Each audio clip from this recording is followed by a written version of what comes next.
Ya udah, oke baiklah. Kita tutup dulu, kita usaikan dulu ya pembahasan timnas kita sampai di sini. Kita mau beralih dulu nih ke Jepang yang bisa dibilang ini Blue Lock is real. Ya, ada nonton nggak? Ada nonton nggak?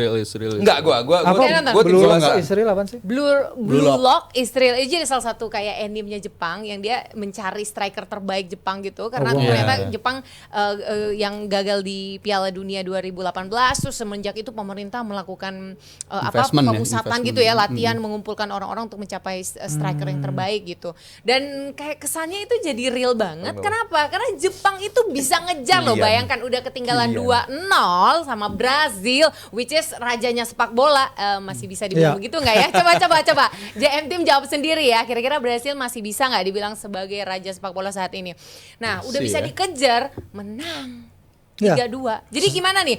Jepang emang selayak itukah menang, Firzi? Sebelumnya Jepang belum pernah bisa ngalahin Brazil ya dari berapa pertemuan itu 15 pertemuan.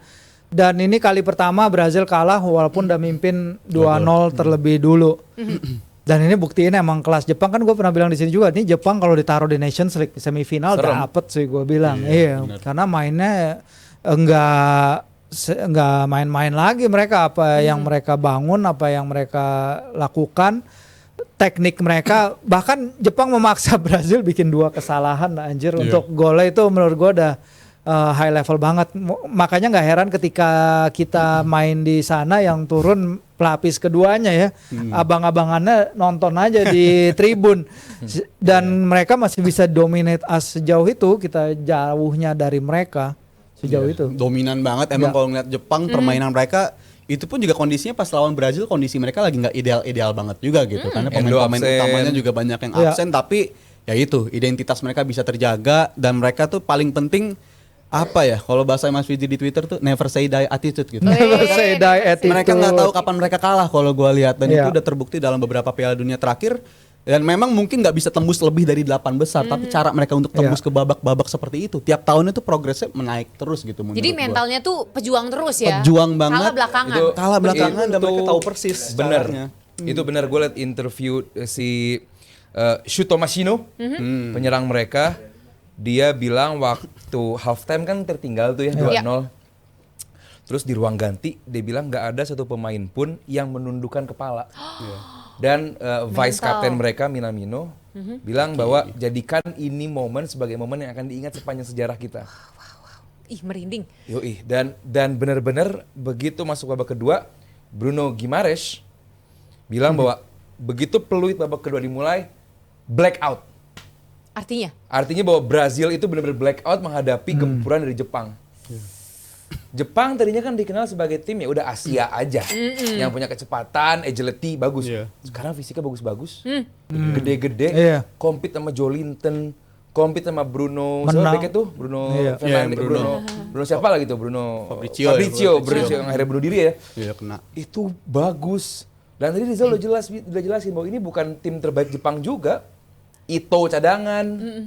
Tapi dengan yang tidak ideal aja bisa menang loh ngelawan Brazil. Tahu persis. Karena mereka punya blueprint, nggak cuma blue lock, mereka juga punya blueprint. Dan itu yang dijalankan sekian panjang, sekian tahun gitu. Program dan ini ya, satu 100. negara tuh mendukung ini, industri filmnya mendukung, industri komiknya mendukung, sekolah mendukung. Jangan salah Evelyn, nanti Evelyn kapan-kapan ke Jepang ya, lihat liga SMA-nya. Seserius itu? Seserius itu, punya fanbase yang gila, dan stadion sekolah itu, kelasnya kelas nasional. Bahkan ada beberapa pemain di timnas saya sekarang tuh pakai jalur pakai turnamen SMA dan kuliah gitu. Mereka tembusnya ke sana. Jadi kita ingat. Iya, tembusnya dari jalur begitu, dan memang Jepang ini menurut gue dalam beberapa tahun terakhir udah bukan cuma pelengkap doang ya. Bukan. Dari di Piala Dunia mereka udah bisa nyingkirin tim-tim yang di atas kertas langganan. Di 2022 JR Spanyol kena, Jerman kena, di 2018 juga kalahnya dengan cara yang kurang beruntung juga lawan Belgia seperti itu. Tapi gue rasa di Piala Dunia yang akan datang, ini tim another level sih. Udah naik level lagi, dan ini tim yang menurut gue jauh lebih siap untuk menghadapi tahun depan, dan kedalaman mereka gue rasa lebih bagus ketimbang 3 turnamen ke belakang. Jadi nggak heran ketika mereka bisa nyakitin Brazil segitu parahnya di babak kedua, dan Brazil kayak lupa cara main bola di babak kedua. Tapi gue masih bela Ancelotti, tenang. Gue masih membela Brazil. Karena ini game yang menurut gue menyadarkan Brazil betapa pentingnya kiper elit sih ya. Kiper elit itu menurut gue penting banget di tim mereka, karena Alisson lagi nggak ada, Ederson juga udah bukan lagi jadi opsi. Tapi untuk kiper yang sekarang menurut gue levelnya jauh banget dan backline mereka parah menurut gue. Debutan pertama yang kebobolan 3 gol ya bagi timnas Brazil sejak 1990. Dan Casemiro juga bilang kayak babak kedua, benar kata Aldi, babak kedua kayak hilang aja, mentality nggak ada di situ sama sekali babak kedua. Dan Casemiro bilang ini concentration, every little detail. Sebenarnya lawan si Irak kita juga kalah sebenarnya satu detail itu kan. Pak detail pada ketika momen Ridho hilangan bola, abis itu tim nggak bisa balik ke shape-nya, nggak bisa mencegah gol yang sebenarnya mereka kebobolan gol sama hanya 3 hari sebelumnya gitu. Nah di sini juga dia bilang Casemiro dan Carleto juga bilang bahwa that 45 menit kedua itu nggak boleh terjadi lagi karena lu ngomongin Brazil lah, lu nggak ngomongin sembarang tim nasional nih, tim yang secara historis menguasai Piala Dunia gitu. Jadi berikutnya kan si Brazil itu akan menghadapi 2 tim Afrika ya di Senegal. Eropa ya. Dan Maroko. Di London sama di mana tuh? London dan Paris. Jadi memang satu lagi soal jadwal friendly-nya Brazil ya. Kalau kita friendly kan di kandang-kandang aja ya. Jakarta, Surabaya, Jakarta, Surabaya. Kalau Brazil nih hobi friendly di luar nih. Jadwal mereka setelah Piala Dunia 2022 tuh lawan AS sama Meksiko di US, lawan Spanyol di Madrid, lawan Inggris di Wembley, Senegal di Lisbon, Guinea di Barcelona, dan Maroko di Tangier. Jadi emang nih tim globetrotter itu keliling dunia juga. Pemain Brazil yang dimain di Brazil dikit. Iya, makanya di that's why. Kenapa gak kita coba itu, kan pemain kita setengah lebih main di luar. Kenapa gak kita persahabatan di luar? Iya, talentanya juga beda. Talentanya juga beda ya. Tiket. Dan yang menarik lagi soal Brazil, soal Jepang ya. Ini betapa kelasnya Hajime Morita ya, pelatih dari Moriyasu bilang bahwa ya kita tahu Brazil kekuatannya seperti apa gitu dan ini bukan kekuatan Brazil dan dia pun ngomong bahwa tahun depan kita akan bicara banyak di World Cup. Dia tahu bahwa ini hal yang udah kita persiapkan. Lalu tahun depan mungkin dia bilang, yang gue tangkap dia akan memetik. Dia akan memetik apa yang udah dipersiapkan sepanjang masa, sekian panjang waktu. Dan dia bilang mengalahkan Brazil hari ini hal yang udah dipersiapkan 1 dekade. Is the win that we prepare for a decade. Jadi benar-benar 100 tahun ya, program 100 tahun. Oh 10. 1 dekade bahwa dia menyiapkan untuk kemenangan itu, dia menyiapkan tim ini 10 tahun. Jadi bukan hal yang instan. Gitu loh. Jadi bahwa benar-benar dipersiapkan dan kemenangan menghadapi Brazil ini meskipun hanya apa cup dia bilang Kirin Cup itu challenge. Ya emang sebenarnya kalau dibilang prestisius banget ya juga enggak, cuman kan paling enggak Emirates Cup lah. Ya mungkin sedikit di atas Emirates Cup aja ya. Cuman tetap aja Jepang mengalahkan Brazil dengan performa yang buat gua bintang 7. Karena targetnya Brazil secara blueprint mereka, secara targetnya Jepang. Dari 2005 ketika mereka bikin deklarasi itu untuk menargetkan juara Piala Dunia pada 2050. Jadi ini mereka udah berada di right track banget. Sangat. Ya kalau lihat penampilannya kayak gini dan ketebalan pemain bisa lebih cepat. Bisa lebih cepat, justru gue ngomong gitu. Iya. Mereka nggak cuma menang tapi menang dengan enak. Main banget. Enak. Iya.